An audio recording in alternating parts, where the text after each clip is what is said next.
सियासी तापमान को बढ़ाने के लिए आज चतरा विधानसभा के हंटरगंज ब्लॉक पहुंचे देश के रक्षा मंत्री राजनाथ सिंह। चतरा विधानसभा के एनडीए समर्थित लोजपा प्रत्याशी जनार्दन पासवान के पक्ष में केंद्रीय रक्षा मंत्री राजनाथ सिंह ने चुनावी जनसभा को संबोधित किया। ये जनसभा प्रखंड स्थित राम नारायण +2 उच्च विद्यालय के खेल मैदान में आयोजित की गई। उपस्थित जनसमूह से लोजपा प्रत्याशी जनार्दन पासवान के पक्ष में मतदान करने की अपील की। उन्होंने अपने संबोधन में कहा कि झारखंड में डबल इंजन की सरकार बनाए तभी विकास संभव है। रक्षा मंत्री राजनाथ सिंह ने कहा कि भारतीय जनता पार्टी जनता की आंखों में धूल झोंककर राजनीति नहीं करती, बल्कि पारदर्शिता के साथ साफ सुथरी राजनीति पर विश्वास करती है। कांग्रेस और जेएमएम की फितरत है कि वे जनता की आंखों में धूल झोंककर और झूठ बोलकर राजनीति करती आ रही है। रक्षा मंत्री ने आगे कहा कि झारखंड में घुसपैठियों की जनसंख्या लगातार बढ़ रही है, जो झारखंड राज्य के लिए चिंता का विषय है। राज्य में भाजपा की सरकार बनते ही सख्त कानून लाया जाएगा, जिससे घुसपैठियों को बाहर निकाला जाएगा। भाजपा झारखंड की बेटी, माटी और रोटी को सुरक्षित रखने में अग्रिम भूमिका निभाएगी। जनार्दन पासवान को बोलते हुए मैंने पहली बार,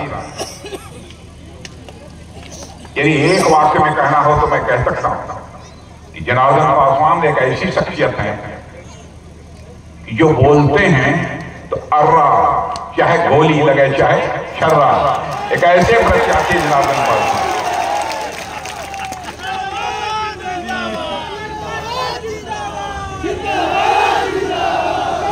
मैं आपको याद दिलाना चाहता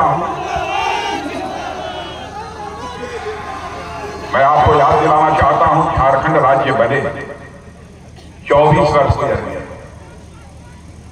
15 नवंबर के बाद यह झारखंड राज्य अपनी रजत जयंती वर्ष मनाएगा, यानी 25वें वर्ष में प्रवेश करेगा।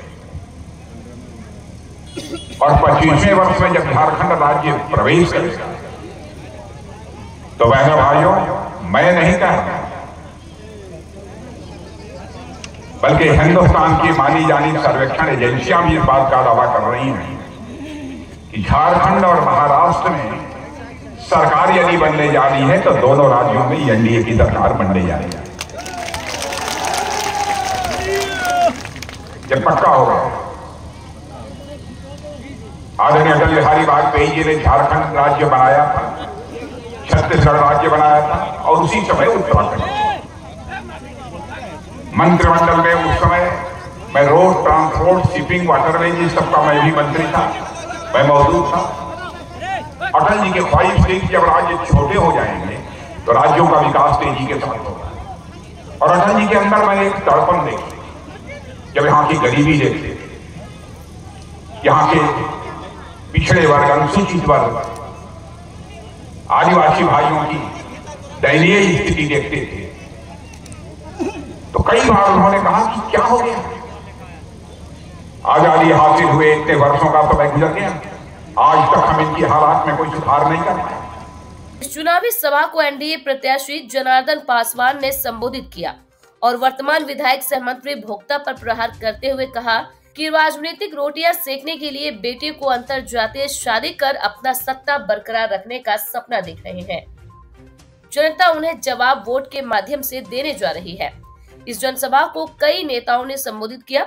रक्षा मंत्री राजनाथ सिंह के अलावा मंच पर एनडीए प्रत्याशी जनार्दन पासवान, भाजपा जिला अध्यक्ष रामदेव सिंह भोक्ता, जिला उपाध्यक्ष युगल किशोर सिंह, भारतीय जनता युवा मोर्चा प्रदेश अध्यक्ष श्रीनिवास कुमार, जिला परिषद उपाध्यक्ष ब्रिज किशोर तिवारी, प्रेम सिंह, भाजपा मंडल अध्यक्ष अरुण कुमार चौरसिया, सत्येंद्र सिंह, जितेंद्र कुमार सिंह, प्रदीप सिंह, रामविलास सिंह और जैनेन्द्र कुमार सिंह, अनुज कुमार सिंह, प्रेम किशोर सहित दर्जनों भाजपा नेता और कार्यकर्ता उपस्थित रहे। इन्होंने काम कम किया, इन्होंने काम अधिक किया, लेकिन कोई मां का लाल उंगली उठाकर नहीं कह सकता है कि उनके दामन पर भ्रष्टाचार की कोई दाग लगी।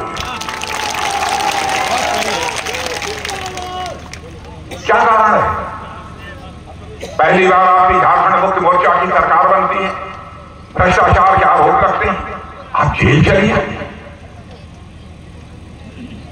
5 महीने तक आप जेल की हवा खाते हैं और कहते हैं कि हमको दिल्ली की जो है मोदी जी की सरकार ने जेल में डाला दिया। आप ही के जेल में क्यों गए?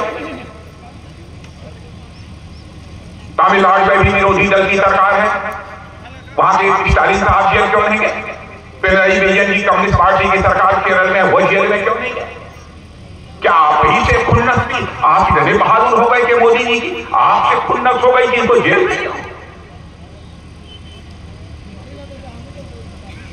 बहनों भाइयों, इन लोगों ने बराबर झारखंड की गरीब जनता की आंखों में धूल झोंक कर इनका समर्थन हासिल किया। इनकी नीयत देखिए।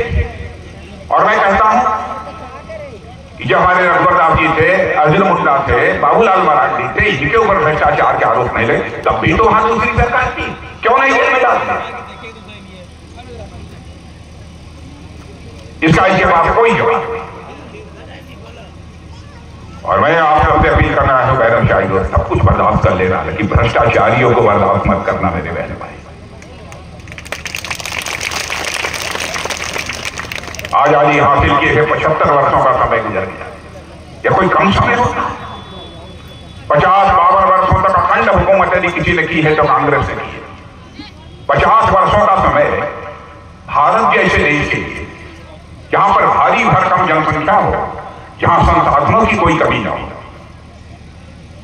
जहां के अंदर लोगों के अंदर श्रम शक्ति हो, कुछ कर गुजरने की कुव्वत हो, ऐसा देश पिछड़ा देश रह जाए।